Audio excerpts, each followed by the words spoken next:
என்னை தமிழச்சியாக படைத்த இறைவனுக்கும், என்னை தமிழ் மகளாக ஏற்றுக்கொண்ட தமிழ் அன்னைக்கும், என்னை ஈன்று புறந்தந்த என் பெற்றோருக்கும், எனக்கு அறிவூட்டிய அனைத்து ஆசான்களுக்கும், என்னோடு கூட வாழ்த்து என்னை விட்டு பிரிந்த என் கணவருக்கும் என் பணிவான வணக்கத்தை தெரிவித்துக் கொள்கின்றேன். இந்த மேடையில் வந்து அமர்ந்து என்னை ஊக்குவித்து என்னுடைய இந்த நூல் வெளியீட்டுக்கு பங்களிப்பு செய்திருக்கிற உங்களோட ஒவ்வொருவரையும் நான் என்னுடைய தாழ்ந்த தலை சாய்த்து நன்றி கூறிக்கொள்கின்றேன். ஏற்புரை என்பது நன்றியுரை தான். என் நன்றி கொன்றார்க்கும் உய்வுண்டா அமைவில்லை, செய் நன்றி கொன்ற மகற்கு. இந்த விழாவுக்கு நான் எதிர்பார்க்காத அளவுக்கு இத்தனை பேர் வந்தது எனக்கு மிகவும் சந்தோஷமாக இருக்கிறது. முதலில் எனக்கு வாழ்த்து ஆசியுரைக்குரிய ஃபாதர் ஜோ செபநாயக் சொன்னார், என்னுடைய இறை நம்பிக்கை தான் என்னை இந்த அளவுக்கு கொண்டு வந்தது என்பது. மிக்க நன்றி ஃபாதர். உண்மையிலேயே காலையும் மாலையும் என்னுடைய மனம் இறைவனோடு தான் வாழ்ந்து கொண்டிருக்கின்றது. அதனால் தான் என்னால் இவ்வளவு தூரம் செய்து சாதிக்க முடிகிறது என்பதை நான் ஏற்றுக்கொள்கிறேன். மிக்க நன்றி. அடுத்து சிவனிலங்கோ அவர்கள் சொன்னார்கள், தமிழறிஞர்கள் பற்றி நிறைய அறிய வேண்டும், ஆராய வேண்டும் என்று. உண்மையில் சிவன் இளங்கோ என்னிடம் ஒரு படையாக கேட்டுக்கொண்டார். இந்த யாழ்ப்பாண மண்ணில் இருந்த அனைத்து தமிழ் அறிஞர்களையும் நாம் வெளிக்கொணர வேண்டும் என்று. நிச்சயமாக என்னுடைய பங்களிப்பு அதற்கு நிச்சயமாக உதவும் என்று சொல்லிக் கொள்கின்றேன். அடுத்தது நவமன்னாவை நான் எதிர்பார்க்கவில்லை. அவர் வருவார் என்று எனக்கு தெரியும். அவருக்கு உடல்நலம் இல்லை என்று. நான் திடீரென்று அங்கு பார்க்கும்போது அண்ணா அங்கே இருந்தது எனக்கு மிகவும் மகிழ்ச்சியாக இருந்தது. நீங்கள் பார்த்திருப்பீர்கள், நான் திடீரென்று எழுந்து ஓடி சென்று தான் அவரை பணிவாக கேட்டுக்கொண்டேன், எனக்காக வந்து ஒரு வாழ்த்துரை சொல்லுங்கள் என்று. அவர் அனைத்து மதத்துக்கும் பொதுவானவர் என்று சொல்லிக்கொண்டு இங்கு வந்து எனக்காக இந்த சிறிய எதிர்பார்க்காத எழுதாமல் வந்து எனக்கு தந்த இந்த வாழ்த்துரைக்கு மிக்க நன்றி. அதிலும் அவர் என்னுடைய கவிதை 4வது பன்னாமத்தில் வந்த அந்த கவிதையை பிரதி எடுத்துக்கொண்டு வந்து எனக்கு தந்திருக்கிறார். மிக்க நன்றி அண்ணா. உண்மையில் நான் இந்த பிரதியை நூலகம்.com ஏற்கனவே பார்த்துருக்கிறேன். இருந்தாலும் உங்களுடைய அந்த அன்புக்கும் ஆதரவுக்கும் உங்களுடைய கரிசனைக்கும் மிக்க நன்றி. அடுத்ததாக குயின்டஸ்திரசிங்கம். உண்மையில் நான் கீதவாணி தொடங்கிய காலங்களிலே குயின்டஸ்திரசிங்கத்தின் தலைமையின் கீழ் கவியரங்கு நடக்கும் போதெல்லாம் நான் போய் கவிதை பாடிச்சிருக்கிறேன். அதை இந்த இடத்தில் கொண்டு வந்து என்னை ஞாபகப்படுத்தியதுக்கு மிக்க நன்றி. அடுத்து போல் ஜோசப் அவர்கள் வெளியீட்டுரை ஆய்வுரை செய்தார்கள். உண்மையில் நல்லூர் சுவாமி ஞானப்பிரகாசருடைய அந்த முழு சரித்திரத்தையும் அழகாக கொண்டு வந்து தொகுத்து தந்திருந்தார்கள். அவருக்கு மிக்க நன்றி. ஃபாதர் தாவீது அடிகளுடைய அந்த மரண செய்தி அதுகளை பற்றியெல்லாம் அழகாக கொண்டு வந்து சொல்லியிருந்தார்கள். உண்மையில் ஃபாதர் நல்லூர் சுவாமி ஞானப்பிரகாசருக்கு 72 மொழிகளில் பாண்டித்தியம் இருந்தது. எப்படி என்றால் அவர் ஒரு மொழியிலிருந்து ஒரு மொழியை கற்றுக்கொண்டு போனார். அதாவது தமிழ் என்று தொடங்கி தமிழ், மலையாளம், தெலுங்கு, கன்னடா அப்படி போனார். அதே போல் சிங்களத்திலிருந்து பாலி அந்த மொழிகளில், லத்தீனிலிருந்து ஃப்ரெஞ்சு, ஜெர்மன், டச் அப்படி என்று போனார். அப்படி உலக நாடுகளில் இருக்கும் மொழிகள் எல்லாத்தையும் அவர் கொண்டு சென்றாலும், ஆனால் 17 மொழிகளில் எழுத வாசிக்க பாண்டித்தியம் பெற்றிருந்தவர். அந்த இதை இங்கே கொண்டு வந்து காட்டினார் டாக்டர் பால் ஜோசப் அவர்கள். சிவபால மாஸ்டர் அவர்களுக்கு உண்மையில் நன்றி சொல்கின்றேன். அவர் எனக்கு பெரிதாக தெரியாது, ஆனாலும் அங்கங்கே கண்டிருந்த இடத்துலையும் கூட அந்த அன்பை கொண்டு வந்து எனக்கு தந்து எனக்கு இந்த வாழ்த்துறையை தந்ததுக்கு மிக்க நன்றி. அடுத்து தலைமை தாங்க வந்திருந்த மனுவல் ஜேசுதாசன் ஐயா அவர்களுக்கு மிக்க நன்றி. அவரை திடீரென்று தான் நாங்கள் தலைமை தாங்க அழைத்திருந்தோம். அவர் கூறியது போல் எண்ணிய அங்கே இதுவரை எண்ணிய திணியராக பரினென்ற அந்த குரல் வார்த்தைக்கு ஏற்ப திருவள்ளுவர் கூட என்னோட கூட இருந்து தான் என்னை வழிநடத்துகின்றார். சுமார் கடந்த 5 வருடங்களாக கொரோனாவுக்கு பின் நான் திருவள்ளுவரோடு ஒன்றித்து பயணித்து கொண்டிருக்கின்றேன். அதே நேரம் அவர் சொன்னார், ஃபாதர் சந்திரகாந்தன் என்னை தேடி கண்டுபிடித்த வைரக்கல் என்று. உண்மையில் என்னுடைய ஆசான்கள் டாக்டர் பாலசுந்தரம் டாக்டர் பாலசுந்தரம் சொன்னார், திரும்பாவாணியை எடுத்து செய்யுங்கள் என்று. அப்போது திருமதி ஸ்ரீதாஸ் அவர்கள் சொன்னார்கள், இல்லை நீங்கள் சந்திரகாந்தனுடன் கதையுங்கள் என்று. அப்படி நான் கதைத்த போது அவர் தான் சொன்னார், இதுவரைக்கும் முழுமையாக யாரும் நல்லூர் சுவாமி ஞானப்பிரகாசரை ஆய்வு செய்யவில்லை, உங்களால் முடிந்தால் எடுத்து செய்யுங்கள் என்று. அப்படித்தான் நான் அதை செய்ய போனேன். அடுத்தது காலம் செல்வம் அண்ணா அவர்கள். அவர் ஒன்றுமே இல்லை என்று சொல்லிவிட்டு வந்து எல்லாரையும் சிரிக்க வச்சு சிந்திக்க வைத்து விட்டு போயிருக்கிறார். சுவாமி மாற்றிய வாழ்க்கையை பற்றியெல்லாம் சொல்லி நான் எதிர்பார்க்கவில்லை. அவர் அவ்வளவு இந்த மேடையில் மக்களை சிரிக்க வைப்பதற்கு அவர்தான் இந்த இடத்துல சரியான ஒரு ஆளாக இருந்திருக்கிறார் என்று அழகாக அது எல்லாத்தையும் விவரமாக சொல்லி தந்துட்டு போயிருந்தார். இதை தவிர அவருடைய நூலை வந்து வெளியீடு செய்து தந்த காலம் ரஞ்சித் அவர்களுக்கு மிக்க நன்றி கூறிக்கொள்கின்றேன். அடுத்ததாக ஒரு சில வார்த்தைகள் என்னுடைய நூல் பற்றி. அதாவது நல்லூர் சுவாமி ஞானப்பிரகாசரை எடுத்து ஆலோசனை சொல்லும்படி சந்திரகாந்தன் சொல்லியிருந்தாலும் மரணப்படுக்கையில் இருந்து கொண்டு என்னை ஊக்குவித்து மறைந்த என் அன்பு கணவர் திரு கிறிஸ்டி ஆண்டன் அந்தோணி பிள்ளை முதலில் சில நூல்களை தந்து உதவிய காலம் செல்வம் அண்ணா அவர்கள், மறைந்த திரு அஞ்சன் பிலிப் சின்னராசா அவர்கள், மாஸ்டர் திரு ராசநாயம் அவர்கள் மற்றும் நூலகம்.com இணையதளத்துக்கு நான் நன்றி கடன்பட்டிருக்கின்றேன். சுமார் 15 நூல்களை நான் அந்த நூலகத்திலிருந்து தரவிறக்கித்தான் என்னுடைய ஆய்வை செய்தேன்.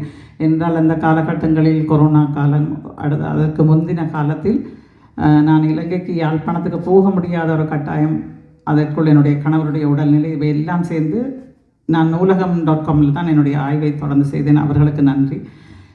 அடுத்ததாக இந்த விழாவை சிறப்பாக செய்ய எனக்கு உதவிய என்னுடைய சகோதரன் போன்று எனக்கு உதவிய என்னுடைய உடன்பிறவா சகோதரன் பவுல் ஜோசப் அவர்களுக்கு, இணைப்புரை வழங்கிய ஆனந்தம் ஆண்டனி அவர்களுக்கும், தமிழ்த்தாய் வாழ்த்து பாடிய செல்வி ரோக்ஷனா ஆண்டனி, இறைவணக்கம் பாடிய ஜூட் நிக்கோலஸ், கனடிய கீதம் பாடிய ஜெரணி நிக்கோலஸ், தலைமை தாங்க வந்திருக்கும்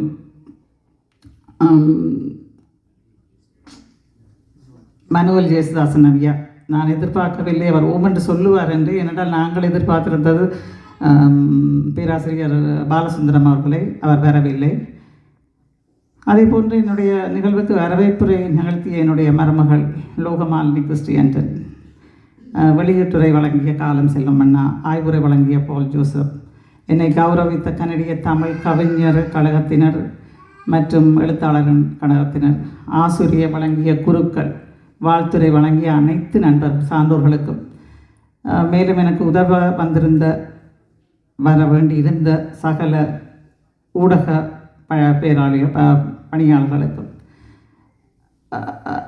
என்னை யாரென்று அறியாத ஒரு மனிதர், என்னால் யாரென்று தெரியாத ஒரு மனிதர் நல்லூர் சுவாமி ஞானப்பிரகாசர் என்று அவரை எல்லோரும் அறிய வைக்கக்கூடிய ஒரு பணியை எனக்கு இறைவன் தந்திருக்கிறான். அதற்கு நான் நன்றி கூறிக்கொள்கிறேன். நான் உண்மையில் என்னுடைய ஆய்வேட்டை முடித்துவிட்டு நான் கனடா வந்தபோது அடிக்கடி ஃபாதர் பேட்ரிக் என்னுடைய வீட்டுக்கு ஒவ்வொரு வருஷமும் வருவார். வந்து என்னுடைய வீட்டை ஆசீர்வதித்து விட்டு தான் போவார். அப்படி அவர் வந்தபோது நான் அவரோட பேசி கொண்டிருக்கும் போது அவர் திடீரென்று கேட்டார், எங்கள் பிள்ளை உண்மை காணையில். ஏன்னா நான் அங்கே இந்தியாவில் இருக்கிறேன், அவர் அடிக்கிறார், ஆனி மாதம் பிள்ளை நான் உங்களோட வீட்டை வரப்போகிறேன். ஃபாதர் நான் இந்தியாவில் நிற்கிறேன்னா, சரி நீர் வந்த பிறகு அழையும் வந்து நான் வந்த உடனே அவருக்கு அழைக்க என்னை வீட்டை வந்து சந்தித்தார். அப்போது கேட்டார் என்ன நடந்ததுன்னா, நான் இதுதான் என்னுடைய ஆய்வுடனே அவர் வாங்கிட்டு போயிட்டார். ஒரு வாரம் அவர் படித்து விட்டு எனக்கு எடுத்து சொன்னார், பிள்ளை நான் வாசித்து முடிச்சுட்டேன்னு வாங்க வந்து எடுங்கண்டு. நான் போய் எடுத்தேன் அவருடைய ஆலயத்தில். அப்போது சொன்னார், இலங்கை கத்தோலிக்க திருச்சபைக்கு நீர் பெரிய ஒரு பணியாற்றி இருக்கிறீர், திறமையான இந்த ஒரு நிகழ்வை செய்திருக்கிறீர், மக்கு வாழ்த்துக்கள் மகளே என்றுட்டு. அதே போன்று நான் கடந்த 2 வாரங்களுக்கு முன் வாஷிங்டனில் என்னுடைய நூல் ஒரு சிறு அறிமுகம் செய்தேன். அப்பொழுது நாஞ்சில் பீட்டர் அவர் வாஷிங்டன் டிசியில் என்னுடைய நூல் வெளியிருந்து அவர் மேரிலாண்டிலிருந்து வந்திருந்தார். நாஞ்சில் பீட்டர் என்ற ஒருவர். அவர் வந்து ஒரு கவிதையை வாசித்தார். கவியோகி சுத்தானந்த பாரதியார் நல்லூர் சுவாமி ஞானப்பிரகாசரை பற்றி எழுதிய ஒரு கவிதை.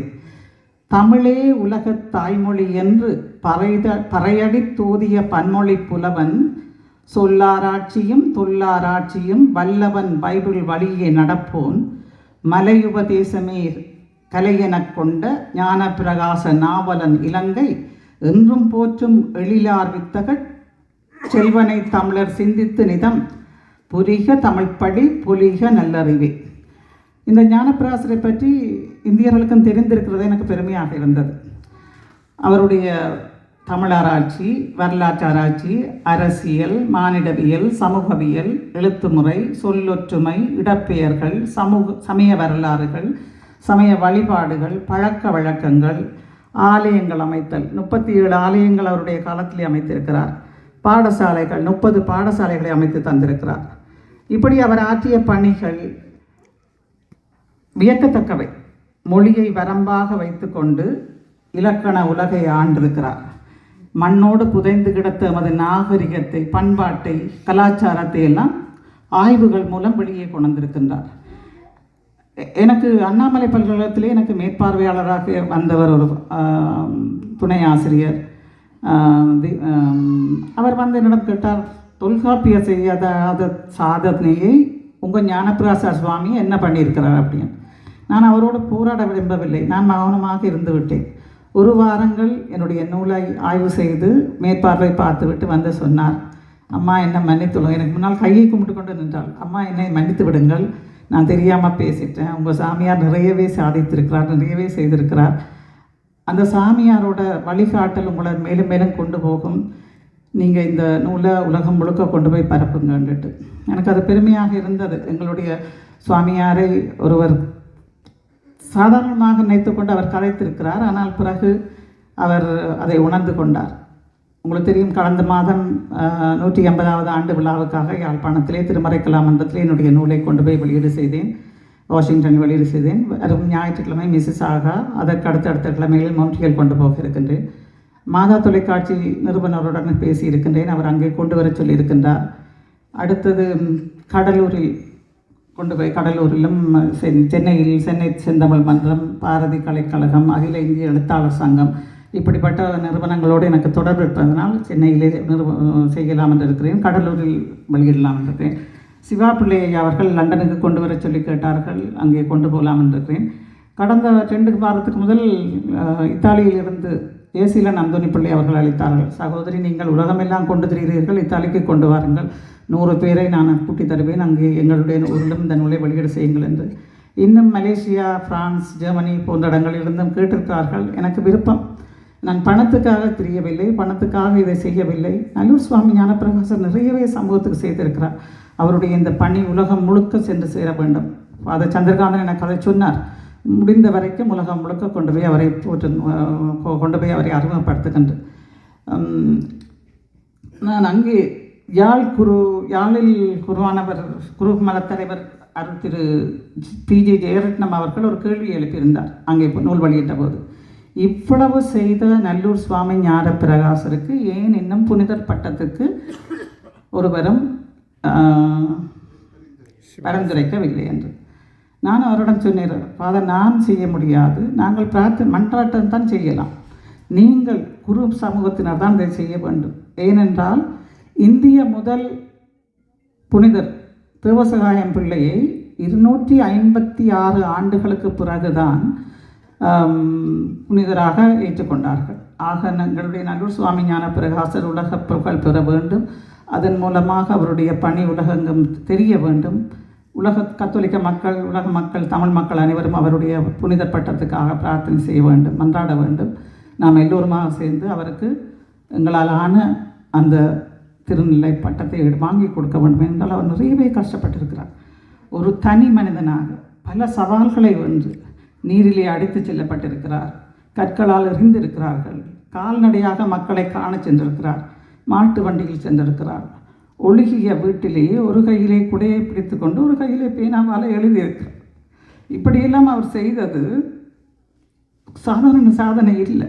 1901ஆம் ஆண்டிலிருந்து 1947ஆம் ஆண்டு வரைக்கும் அவர் வாழ்ந்த காலத்தில் 109 நூல்களை, ஒன்றல்ல ரெண்டல்ல 109 நூல்களை அவர் வெளியிட்டிருக்கிறார், எழுதி வெளியிட்டிருக்கிறார். பனுவல்களாக, சொல்லராட்சியாக, சொல்லாகராதியாக, அப்படி 107 நூல்கள்.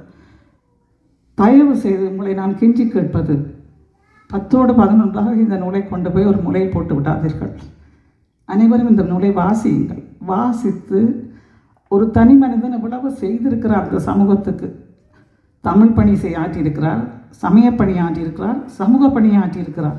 அதை விட நிறைய வரலாற்று ஆய்வுகள் செய்திருக்கிறார். ஆகவே இதை வைத்து விடாதீர்கள். ஒரு வாரத்துக்குள்ளோ ஒரு மாதத்துக்குள்ளோ இந்த நூலை படித்து அவரை பற்றி தெரிந்து கொள்ளுங்கள். இன்னும் ஒரு விடயம், இந்த நூல் மூலம் நான் பெறும் இந்த தொகையில் இங்கே அதாவது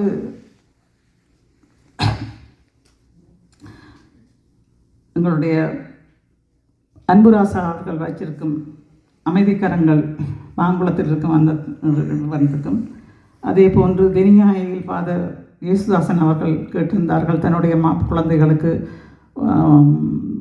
பள்ளிக்கூட உடுப்புகள் சப்பாத்துக்கள் வாங்கி கொடுக்க வேண்டும். கிறிஸ்மஸுக்கு 100 குடும்பங்களுக்கு 2500 ரூபா படி உணவு சாமான்கள் வாங்கி கொடுக்க வேண்டும் என்று கடந்த முறை நான் ஃபாதர் ஜோ செல்வநாயகம் அவர்களிடம் கதைத்து தெனியாய்க்கு நான் 2 லட்சம் ரூபாய்கள் வாங்கி கொடுத்தேன் போன முறை 2 வருடத்துக்கு முந்தி. இப்படி என்னால் முடிந்த வரைக்கும் எங்களுடைய மக்களுக்கும் நான் உதவி செய்ய வேண்டும் என்று நினைத்து கொண்டு தான் இந்த நூலை வெளியிட வந்திருந்தேன். எனக்கு இவ்வளவு தூரம் வந்து எனக்கு ஆதரவு கரம் தந்து எனக்கு ஆசி கூறி என்னை வாழ்த்தி எனக்கு இவ்வளவு ஒத்துழைப்பு தந்த உங்கள் ஒவ்வொருவருக்கும் நான் தலை சாய்த்து நன்றி கூறிக்கொண்டு விடைபெறுகிறேன். நன்றி, வணக்கம்.